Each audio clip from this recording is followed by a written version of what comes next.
दोस्तों नमस्कार। तुला राशि वाले मेरे मित्रों, जय माई की जय माँ भद्रकाली। माता रानी आपके ऊपर भरपूर कृपा करें और आपके जीवन से हर एक कष्ट को समाप्त करें, आपकी हर मनोकामना पूरी करें। बस यही माई से हम कामना करते हैं। मित्रों, 33 कोटि देवी देवताओं का आशीर्वाद प्राप्त होता है जब कोई इंसान कर देता है बस यह एक काम। जी हाँ मित्रों, यह एक काम ऐसा है, इस एक कार्य को करने वाला इंसान जीवन में फिर कभी दुखी नहीं होता है, क्योंकि उसके पास हर एक देवी देवता की पूरी कृपा आ जाती है। और इस सबसे महत्वपूर्ण बात कि उसके द्वारा किए गए जाने अनजाने पाप कर्मों का तुरंत नाश हो जाता है। दोस्तों, यह कोई दान कर्म नहीं है या फिर ना ही कोई विशेष पूजा पाठ या अनुष्ठान है। यह इन सब से बिल्कुल अलग है और हमें पूरा विश्वास है कि आपको इस एक कार्य के बारे में बिल्कुल भी जानकारी नहीं है, क्योंकि यदि जानकारी होती तो निश्चित तौर पर आपकी सारी मनोकामनाएं पूरी हो चुकी होती और आपके जीवन से कष्ट का नामो निशान तक मिट चुका होता। तो मित्रों, अब आपके मन में प्रश्न तो उठ रहा होगा कि आखिर ऐसा कौन सा यह कार्य है और इसके बारे में अब तक आपको जानकारी क्यों नहीं है, यानी कि आपको किसी ने बताया क्यों नहीं है। तो मित्रों, हम आपको बता दें कि समाज में जो बातें अक्सर चलती रहती हैं वे बड़ी ही सामान्य होती हैं, लेकिन जो सचमुच में लाभ देने वाली बातें होती हैं वे केवल साधकों के पास होती है। जिन्होंने लंबे समय तक देवी देवताओं की साधना की होती है, उन्हें ही ऐसा गुप्त और दिव्य ज्ञान प्राप्त होता है और उन्हें कई ऐसी बातों के बारे में पता चल जाता है जिससे किसी भी इंसान के जीवन में दुख तकलीफों का अंत किया जा सकता है। जी हाँ मित्रों, तो अब सौभाग्य से आपके लिए यह स्थिति निर्मित हो चुकी है, यानी कि अब आपको हम यह विशेष ज्ञान देने वाले हैं जो कि बहुत कम लोगों को ही पता रहता है। इस कार्य के बारे में बताने जा रहे हैं और सबसे बड़ी बात दोस्तों कि हम इस कार्य को करने की पूरी विधि, कैसे आपको करना है, कौन सी आपको सावधानियां रखनी है और किस समय इस कार्य को आपको करना है, सारी बातें विस्तार से बताएंगे। मां भद्रकाली की कृपा से उनके द्वारा दी गई अनुभूतियों के आधार पर हम इस कार्य में पूर्ण सक्षम हैं कि आपके जीवन को खुशियों से भर सकें, आपके जीवन से कष्ट मिटा सकें। बस आपको माई के ऊपर पूर्ण विश्वास रखना होगा और इस वीडियो को पूरा देखना होगा।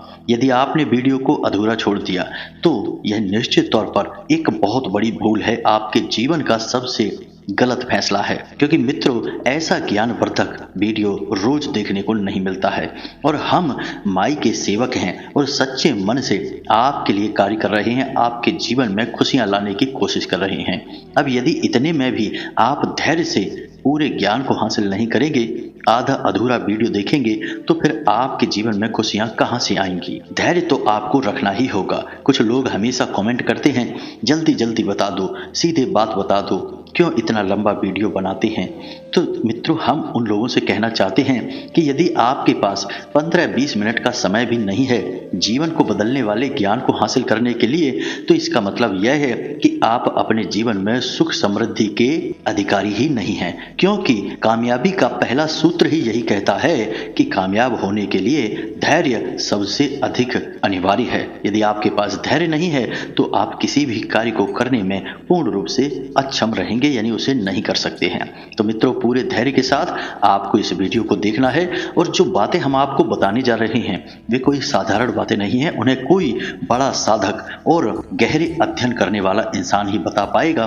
तो हम आपको वे बातें बताने जा रहे हैं, तो इसलिए आपको सारी बातें समझने का प्रयास करना है। कुछ बातें इतनी कठिन हो सकती हैं कि वे आपको एक बार में समझ में ना आए, तो इसके लिए आप वीडियो को दोबारा भी देख सकते हैं। फिर भी यदि समझ में ना आए तो हमने डिस्क्रिप्शन में धाम का नंबर दे दिया है, आप उस पर मैसेज करके यानी व्हाट्सएप मैसेज करके सीधे सहायता प्राप्त कर सकते हैं। तो चलिए इस महत्वपूर्ण और जीवन को बदल देने वाले महान वीडियो की शुरुआत करते हैं, लेकिन इससे पहले माई को याद करते हुए कमेंट बॉक्स में पूरे भक्ति भाव के साथ, बिल्कुल जैसे एक छोटा बालक अपनी माँ को पुकारता है, ठीक उसी प्रकार से जय माँ भद्रकाली कृपा करो 3 बार लिखना। मित्रों, माँ इतनी भावुक और कृपालु हैं कि यदि आपने दिल से माँ को पुकारा तो माँ आपके पास निश्चित तौर पर आएंगी ही, कोई रोक ही नहीं सकता है, बस भाव गहरा होना चाहिए। इसी के साथ साथ मित्रों हम आपको बता दें कि 2 जून को माँ का प्राकट्य दिवस है, यानी माँ भद्रकाली का जन्मोत्सव मनाया जाएगा। धाम पर विशेष पूजा पाठ अनुष्ठान का आयोजन किया जा रहा है। यदि आप इसमें भाग लेना चाहते हैं तो वीडियो में दिए गए QR कोड को स्कैन करके थोड़ा सा अंशदान कर सकते हैं, या फिर डिस्क्रिप्शन में दिए गए मोबाइल नंबर पर फोन पे या पेटीएम करके भी थोड़ा बहुत अंशदान करके अपना स्थान निश्चित कर सकते हैं। अंशदान आप 10 रुपए से लेकर जितना आपका भाव है, आपकी क्षमता है, उतना आप कर सकते हैं। आपके द्वारा किया गया अंशदान आपके ऊपर ही खर्च किया जाएगा, यानी आपके नाम से माई को एक चुनरी, एक नारियल और श्रृंगार समर्पित कर दिया जाएगा। साथ ही होने वाले विशेष हवन अनुष्ठान में आपके नाम से आहुतियां करवा दी जाएंगी। माई के दरबार में जब आपकी अर्जी लग जाएगी तो निश्चित तौर पर जीवन में महापरिवर्तन तो आएंगे ही, कष्टों का अंत तो होगा ही। और एक बात याद रखना मित्रों कि इस विशेष दिन किए गए किसी भी पूजा पाठ अनुष्ठान का फल हजारों गुना बढ़कर मिलता है, क्योंकि इस दिन माई की विशेष कृपा अपने साधकों पर, अपने आराधकों पर रहती है। तो इस दिन को बिल्कुल भी मिस ना करें।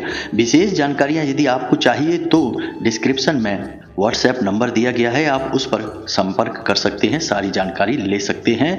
जब आप अंशदान करें तो उसका स्क्रीनशॉट लेकर उसी व्हाट्सएप नंबर पर भेजें और अपना नाम, अपना स्थान और अपने जीवन की मूल समस्या भी लिखकर भेज दें।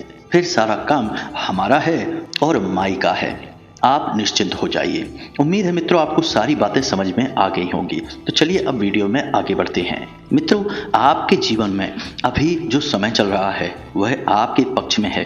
कहने का मतलब यह है कि कोई विशेष ग्रह दशा आपको परेशान करने वाली नहीं है, बस आपको शनिदेव से थोड़ा सा संभल कर रहना होगा, क्योंकि यह पूर्ण वर्ष शनिदेव को समर्पित है और आपके ऊपर शनिदेव की विशेष नजर रहती है। तो ऐसे में आपको कोई भी ऐसा कार्य नहीं करना है जिससे शनिदेव की आपके ऊपर दृष्टि वक्रीय हो जाए। अब आपके कामकाज की बात करते हैं, क्योंकि यह बहुत आवश्यक है। यहीं से आपकी जीविका चलती है, मान सम्मान प्राप्त होता है। तो आपके कार्य क्षेत्र पर कार्य का दबाव आपके ऊपर बढ़ जाएगा, यानी कि कुछ ऐसे अनावश्यक कार्य आपके ऊपर आ जाएंगे जिसकी वजह से आप परेशान हो जाएंगे। इसी की वजह से आपको शारीरिक और मानसिक थकान का भी अनुभव होता रहेगा। मित्रों हम आपको सलाह देंगे कि अपने कार्यों को पूर्ण रूप से योजनाबद्ध तरीके से करें। यदि आप अस्त व्यस्त तरीके से बिना सोचे समझे अपने कार्यों को करेंगे तो आप और अधिक परेशान हो जाएंगे। आपकी यही कमी है कि जब आप कार्य करने पर उतारू होते हैं तो फिर आप योजनाओं के बारे में भूल जाते हैं। एक तरफ से सारा कार्य निपटाने की कोशिश करते हैं, लेकिन कभी कभी यह शैली आपके लिए नुकसानदायक हो जाती है, बहुत ज़्यादा थकाऊ हो जाती है। तो आप इस सलाह पर थोड़ा सा ध्यान दें। साथ ही साथ मित्रों आप अपने खान पान पर भी ध्यान दें, क्योंकि आपको पेट और छाती से लेकर गले तक किसी न किसी प्रकार का इन्फेक्शन हो सकता है, या फिर पेट में एसिडिटी वगैरह की समस्या हो सकती है। स्वाद के पीछे ना भागें, केवल जो स्वास्थ्यवर्धक है वही खाएं और कम खाएं। अब सबसे महत्वपूर्ण बात कि आप यदि किसी विशेष कार्य को करने की योजना बना रहे हैं, खास तौर से अपने काम धंधे व्यापार की जगह पर, जैसे कि व्यापार में किसी प्रकार का बदलाव करने की सोच रहे हैं या किसी नई योजना को लागू करना चाहते हैं, तो थोड़ा सा सतर्क हो जाएं, क्योंकि आपके द्वारा लागू की गई योजना के विफल होने की अधिक संभावना है। जी हाँ मित्रों, तो आपको बिल्कुल भी लापरवाही नहीं दिखानी है। यदि आपने छोटी सी भी गलती कर दी तो यह आपके लिए बहुत बड़ी समस्या बनकर उभरेगी। तो बेहतर यह होगा कि आप कुछ समय अभी रुक जाएं। आने वाले 5 से 7 दिनों तक आप किसी भी प्रकार की नई योजना पर कार्य ना करें। उसके बाद समय कुछ अनुकूल है तो आप यह कार्य कर सकते हैं। अब सबसे बड़ी बात मित्रों कि आपके मन में हमेशा एक दुविधा का भाव रहता है, यानी कि आप जब एक कार्य को कर रहे होते हैं तो आपका मन दूसरे कार्य को करने का करने लगता है। जब आराम करते हैं तो मन करता है कि काम ही निपटा लेते हैं, और जब काम कर रहे होते हैं तब थकान होती है तो लगता है कि आराम कर लेते हैं। यानी कि यह दुविधाओं वाला भाव जो है, अब इससे आपको मुक्ति प्राप्त करनी होगी, यानी कठोर निर्णय आपको लेने होंगे, तभी आप अपनी योजनाओं में सफल हो पाएंगे। और सबसे बड़ी बात मित्रों कि आपको अपने काम धंधे व्यापार को लेकर, नौकरी को लेकर किसी भी प्रकार के मानसिक तनाव को लेने से बचना है। जी हाँ मित्रों, इस जगह पर आपको निश्चित तौर पर कार्य के दबाव की वजह से या कुछ उलझनों की वजह से मानसिक तनाव की स्थिति बनेगी, लेकिन आपको यह स्थिति अपने दिमाग में नहीं बनानी है। आप बिल्कुल शांत रहें और ठंडे दिमाग से आने वाली समस्याओं का समाधान ढूंढने की कोशिश करें। तब तो आप बिल्कुल चैन से रहेंगे, अन्यथा आप खुद ही अपने सोच विचारों के जाल में उलझ कर परेशान हो जाएंगे। अब जीवन साथी की बात करते हैं तो मित्रों, आपको जीवन साथी के साथ बहुत ही अच्छा समय बिताने का अनुभव मिलेगा। यानी कि ऐसा अवसर आएगा जब आपका जीवन साथी आपके कंधे से कंधा मिलाकर खड़ा होगा, आपको ऐसी सलाह देगा कि आपका मानसिक कष्ट पीड़ाएं समाप्त हो जाएंगी, आपको बहुत अच्छा लगेगा। कहने का मतलब यह है कि आपके मन में सकारात्मक ऊर्जा का संचार होगा। अब आपको हम जरूरी बात बताते हैं कि आप एक ऐसे इंसान हैं जो जब तक अपने जीवन साथी के साथ बनाकर चलेंगे, यानी कि एकजुट रहेंगे, एक दूसरे को समझकर व्यवहार करेंगे, प्रेम से रहेंगे, तब तक आपके जीवन में सुख की गंगा बहेगी। जी हाँ मित्रों, कहने का मतलब यह है कि आप पूर्ण रूप से सकारात्मक रहेंगे, पॉजिटिव रहेंगे। और यदि आपका जीवन साथी के साथ किसी प्रकार से झगड़ा मनमुटाव हो गया तो इस बात का प्रभाव आपके अन्य दूसरे कार्यों पर भी बुरी तरह से पड़ेगा और हर जगह आपको असफलता प्राप्त होगी। तो इसका मतलब यह हुआ कि आपको यदि जीवन में सफल होना है, आगे बढ़ना है, तो सबसे पहला कार्य आपको यह करना है कि अपने जीवन साथी के साथ आपको प्रेम से रहना ही होगा। यह आपकी आवश्यकता है। और मित्रों, यह हम नहीं कह रहे, आपने खुद भी यह महसूस किया है। जी हाँ मित्रों, अब जो लोग शेयर मार्केट में पैसा लगाते हैं या फिर कहीं पर पैसा इन्वेस्ट करने के बारे में सोच रहे हैं, बिजनेस व्यापार के बारे में सोच रहे हैं, नए कार्य को शुरू करने के बारे में विचार कर रहे हैं, तो ऐसे लोगों को हम बता दें कि यह उत्तम समय है। शेयर मार्केट से विशेष धन लाभ होंगे, प्रबल योग बन रहे हैं। व्यापार यदि आप कोई नया शुरू करना चाहते हैं तो अवश्य शुरू कर दें, बहुत अच्छा योग है। आने वाले 5 से 7 दिनों तक नए व्यापार के अच्छे योग बन रहे हैं। शेयर मार्केट से प्रॉफिट निकालने के यानी धन कमाने के विशेष प्रबल योग बन रहे हैं। इसी के साथ साथ किसी अन्य प्रकार की भी यदि आपकी धन को लेकर, व्यापार को लेकर कोई योजना है तो उसे आप कर सकते हैं। लेकिन हमने पहले ही कहा है कि चल रहे व्यापार में कोई बड़ा फेरबदल ना करें, उसे ज्यों का त्यों चल लेते हैं। नए कार्य को शुरू करना और पुराने कार्य में कुछ बदलाव करना दोनों अलग अलग बातें हैं। इन्हें आप अपने दिमाग में अच्छी तरह से बैठाइए। अब लव लाइफ की यदि बात कर लें तो मित्रों, लव लाइफ में आपको थोड़ी सी परेशानी का सामना करना पड़ेगा। अपने प्रेमी के साथ आपका किसी प्रकार का झगड़ा हो सकता है, विवाद या मनमुटाव हो सकता है।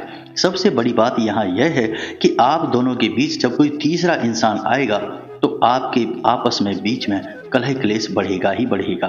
कहने का मतलब यह है कि आपको केवल अपने ऊपर विश्वास रखना है और अपने साथी के ऊपर भरोसा रखना है।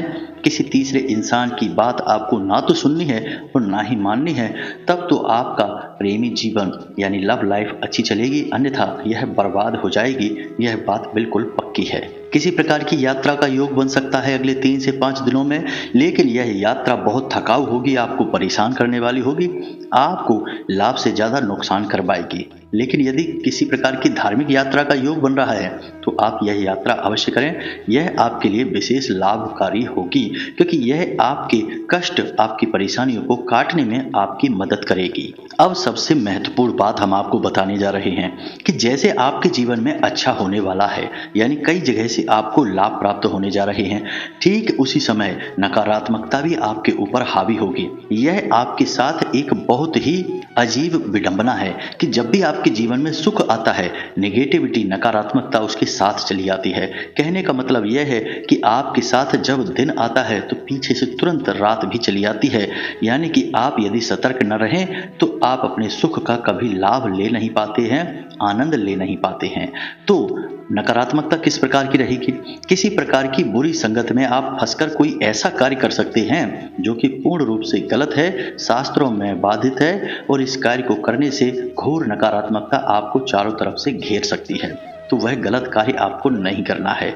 इसी प्रकार आप भगवान की, धर्म की और पूजा पाठ की आलोचना कर सकते हैं, यह बहुत गलत है। शास्त्रों में इसे पूर्ण रूप से निषिद्ध किया गया है। आप चाहें तो पूजा ना करें, आप भगवान के बारे में कोई बात ना करें, लेकिन भूल से भी आपको कोई गलत शब्द अपने मुंह से नहीं निकालना होगा, यह बहुत अधिक गलत हो जाएगा। इसी प्रकार आपके कार्य क्षेत्र पर कार्य का दबाव बहुत रहेगा और आपके मन के अनुकूल कार्य नहीं होंगे। इसकी वजह से आपके सहकर्मियों के साथ मनमुटाव, झगड़ा, विवाद हो सकता है और स्थिति उच्च अधिकारियों तक पहुंच सकती है। तो थोड़ा सा आपको गंभीरता से इस मामले को समझना होगा और समय की नजाकत को समझते हुए व्यवहार करना होगा। मित्रों, दो बातें आपको हमेशा अपने जीवन में उतार लेनी है, हमेशा इन्हें याद रखना है। पहली तो यह है कि आप जितने सकारात्मक रहेंगे, आप जितने भगवान की भक्ति में लीन रहेंगे और सकारात्मक कार्य करेंगे, उतनी ही जल्दी जल्दी आपको सफलताएं प्राप्त होंगी, क्योंकि आप बहुत ही पवित्र हृदय के इंसान हैं। आपका दिल बिल्कुल कांच की तरह पारदर्शी है, इसमें कोई मैल नहीं है। लेकिन यदि आप भूल से भी किसी नकारात्मक स्थिति में, यानी किसी ऐसी व्यक्ति की संगत में आ जाते हैं, ऐसे माहौल में पड़ जाते हैं कि आप कोई छोटा सा भी गलत कार्य कर देते हैं, तो उसका आपको बहुत बड़ा दंड मिलेगा। जी हाँ मित्रों, क्योंकि ऐसा इसलिए है कि भगवान आप जैसे लोगों के साथ ऐसा कुछ भी अनुभव नहीं करना चाहते। वे आपसे ऐसी उम्मीद नहीं करते हैं, आपसे वे एक सच्चे और अच्छे इंसान बनने की उम्मीद करते हैं। तो आपको नकारात्मकता से दूर रहना होगा, भगवान की भक्ति में लीन रहना होगा।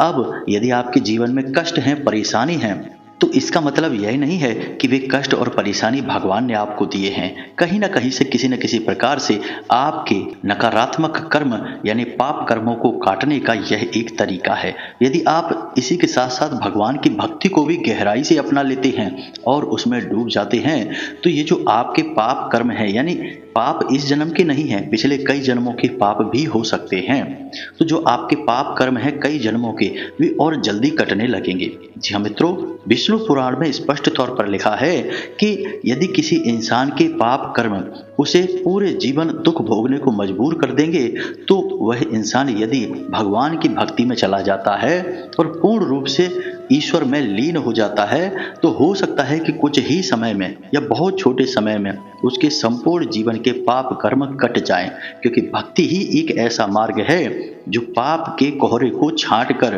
प्रेम के सूर्य का उदय करवा सकती है। श्रीमद् भागवत जी में सुखदेव जी से राजा परीक्षित पूछते हैं कि महाराज यह बताइए कि जीवन में हर प्रकार के पाप कर्म को काटने का कौन सा मार्ग है। तो सुखदेव जी कहते हैं, केचित केवल्या भक्त्या वासुदेव परायणा अगम धुनवंती का सरनेन निहार में भास्करा। जी हाँ मित्रों, इसका मतलब यह हुआ कि भगवान की भक्ति से हर प्रकार के पाप कर्म को काटा जा सकता है। तो बस यही आपके ऊपर भी लागू होता है।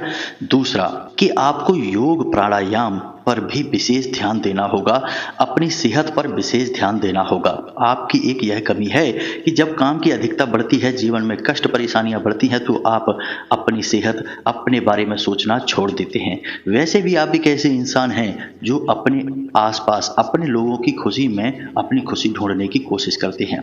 यह अच्छी बात है, लेकिन हर समय यह नियम सही नहीं होता, क्योंकि कई बार अपनों में ही बहुत बड़े शत्रु भी हमारे छुपे होते हैं और वे अपने मतलब सिद्ध करके हमें छोड़कर चले जाते हैं। तो ऐसे में आपका कष्ट और अधिक बढ़ जाता है। आपने अपना सुख त्याग कर दूसरे को सुख दिया और उस पर भी उसने आपको किसी भी प्रकार का ना तो प्रेम दिया और ना ही सम्मान दिया, तो इसमें तो आपको दोहरा दुख प्राप्त हो जाता है। तो मित्रों, हमारा कहने का मतलब यही है कि आपको अपने स्वास्थ्य, अपनी सेहत और अपने स्वयं के बारे में भी सोचना शुरू करना होगा, तभी आपका उत्थान होगा। जी हाँ मित्रों, तो ये तो थी आपके जीवन को सुखी बनाने की विधि, यानी तरीके जिनसे आप जीवन में सुख प्राप्त कर पाएंगे, भक्ति प्राप्त कर पाएंगे।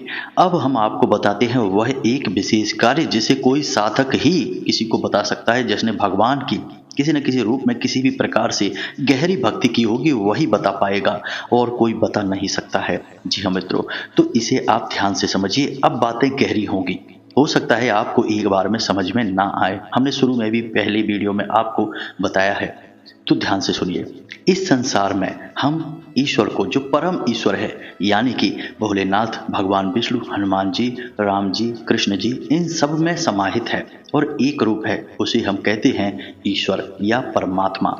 और हमारे अंदर जो वास कर रहा है वह भी वही ईश्वर है, जिसे हम कहते हैं आत्मा। और एक दिन ऐसा आएगा जब यह आत्मा उस परम आत्मा में विलीन हो जाएगा, यानी कि उसे मुक्ति प्राप्त हो जाएगी, मोक्ष प्राप्त हो जाएगा। तो अब कहने का मतलब यहाँ यह है कि परमात्मा एक बड़ा दीपक है और हमारे अंदर जो आत्मा वास कर रही है वह एक छोटा दीपक है, जो उस बड़े दीपक से जलकर आया है। यानी कि यह छोटे दीपक के अंदर जो लौ जल रही है, यह लौ उस बड़े दीपक से ही निकली है और उसी का रूप है, उसी में समाहित हो जाएगी। कहने का मतलब यह हुआ कि यह स्वयं परमात्मा ही है। क्या मतलब हुआ इसका? आपको समझ में आया कि आपके अंदर जो आत्मा है वह असल में परमात्मा ही तो है। आप समझिए कि आप उसे आत्मा कहते हैं। आत्मा का मतलब आत्मा यानी स्वयं, और परमात्मा यानी परम स्वयं, यानी कि उसी लौ को जो छोटी है और आपके अंदर जल रही है तो वह आत्म है, यानी आप हैं। और वही लौ जब बड़ी है और सभी के अंदर जल रही है तो वह परम आत्म है, लेकिन है तो आत्म ही। और आत्म का मतलब होता है मैं, यानी कि स्वयं, यानी कि ईश्वर भी आप स्वयं ही हैं जो आपके अंदर विराजमान कर रहे हैं। कहने का मतलब यह हुआ कि ईश्वर को आपको कहीं बाहर ढूंढने की आवश्यकता नहीं है, वे आपके अंदर ही वास करते हैं, आपकी आत्मा के रूप में। आपके हृदय की आवाज, आपके मन मस्तिष्क में चल रही हलचल सब ईश्वर की ही देन है। आपके जीवन में जो अनुभव चल रहे हैं वे सारे अनुभव ईश्वर ने ही उत्पन्न किए हैं और ईश्वर ही उन अनुभवों को आपके माध्यम से प्राप्त करना चाहते हैं। तो अब इन सब बातों का क्या मतलब हुआ? मित्रों, अब ध्यान से सुनिए। अब आ रही है वह बात जिसका आपको लंबे समय से इंतजार था। अब यदि आपके जीवन में कोई कष्ट है तो आप बाहर जाकर मंदिरों में भगवान से बात करना चाहते हैं, पूजा पाठ अनुष्ठान कर रहे हैं, करिए, बहुत अच्छी बात है। वह भी एक तरीका है भगवान को प्राप्त करने का, उसे भक्ति मार्ग कहते हैं। लेकिन एक तरीका गुप्त है जिसे कोई नहीं जानता, उसे हम आपको बता रहे हैं। तो अब आपको क्या करना है कि आपके जीवन में कोई समस्या है, कोई परेशानी है जिससे आप जूझ नहीं पा रहे हैं, आप चाहते हैं कि इस समस्या का समाधान आपको प्राप्त हो जाए, आप इस समस्या से मुक्त हो जाएं। चाहे वह धन की समस्या है, प्रेम संबंध की समस्या है, किसी भी प्रकार की समस्या है, नौकरी चाहिए, कुछ भी चाहिए मित्रों, तो ध्यान से सुनिए। आपको क्या करना है? आपको अपने अंदर बैठे ईश्वर से बात करनी है। जी हाँ मित्रों, और आप सीधे उस ईश्वर से बात करके चीजों को मांग सकते हैं। कैसे मांगेंगे आप ध्यान से समझिए। जब आप जागृत हैं यानी जागे हुए हैं, उस समय वह ईश्वर आपकी चेतना के पीछे छुपा हुआ है, इसीलिए आपको वह ईश्वर समझ में नहीं आता, आपको यह संसार समझ में आता है। लेकिन जब आप सो जाते हैं, उस समय आपकी चेतना सो जाती है, तब वह ईश्वर जाग जाता है, जो सूक्ष्म शरीर के रूप में पूरे संसार में भ्रमण करता है, कई लोकों में भ्रमण करता है और ऐसे ऐसे लोकों में चला जाता है जिसके बारे में हम और आप सोच भी नहीं सकते, हमारी क्षमताओं से भी बाहर है। तभी हम कई बार सोकर जागते हैं और हम सोचते हैं कि हमें पता नहीं कैसा सपना आया, हमने जाने क्या क्या सपने में देखा, कभी चांद तारों को देखा, कभी अपने आप को हवा में उड़ते हुए देखा, कभी कुछ देखा, कभी कुछ देखा। कहने का मतलब यह है कि यह वही परमात्मा है, वही आत्मा है, वही सूक्ष्म शरीर है जो कि अलग अलग लोगों की यात्रा करता है, उनका अनुभव लेता है। लेकिन वे अनुभव हमारे इस स्थूल शरीर को समझ में इसलिए नहीं आते क्योंकि यह स्थूल शरीर इस मृत्यु लोक से, पृथ्वी लोक से जुड़ा हुआ है, तो इसे पृथ्वी लोक से जुड़ी हुई चीजें ही समझ में आती हैं। तो जब यह सूक्ष्म शरीर पृथ्वी लोक पर भ्रमण करता है तब तो हमें पता चल जाता है कि हमने इस जगह सपने में देखा, ये बिल्डिंग देखी, ये ग्राउंड देखा, ये किला देखा, महल देखा, मंदिर देखा। लेकिन जब इस लोक से बाहर की कोई चीज यह सूक्ष्म शरीर अनुभव करता है तो यह इस स्थूल शरीर को समझ में नहीं आती, तो हमें लगता है कि हमने पता नहीं कैसा सपना देखा, अजीब अजीब सी चीजें देखी। उम्मीद है मित्रों आपको समझ में आ रहा होगा कि नींद की अवस्था एक ऐसी अवस्था होती है जब हमारे अंदर का ईश्वर, परम चेतन, परम आत्मा जागृत हो जाती है और उस समय हम इस आत्मा से जो चाहे वो मांग सकते हैं, हमें सब कुछ प्राप्त हो जाएगा। मित्रों, आप यकीन करिए कि बहुत सारे ऐसे बड़े बड़े ज्ञानी लोग इस संसार में हुए हैं जिन्हें सीधा ज्ञान इसी आत्मा से प्राप्त हुआ, यानी उस ईश्वर से प्राप्त हुआ। जिनमें एक बहुत बड़ा नाम भारत के बहुत मशहूर गणितज्ञ श्रीनिवास रामानुजन हैं, जिन्हें वैसे तो कोई खास ज्ञान नहीं था, लेकिन जब भी वे जीवन में कोई बड़ी कठिन परिस्थिति के बारे में विचार करते थे, बड़े सवाल को हल करना चाहते थे, तो वे सो जाते थे और सपने में माता रानी आकर उनके सवालों के हल उन्हें दिया करती थी। ये उन्होंने स्वयं अपने मुंह से बात बताई है, यानी कि उनका संबंध ईश्वर से सीधा जुड़ा हुआ था। तो अब इन सब बातों को आप खुद भी जानकारी ले सकते हैं, ये सभी को पता रहती हैं, ओपन है।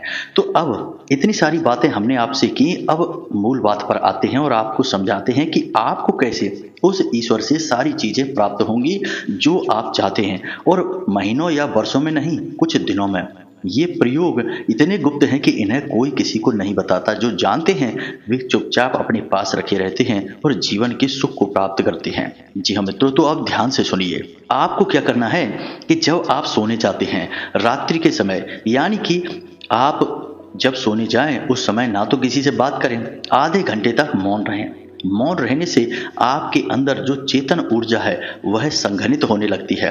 बोलने से हमारी ऊर्जा खर्च होती है विचारों में, सोचने में और हमारी आवाज में।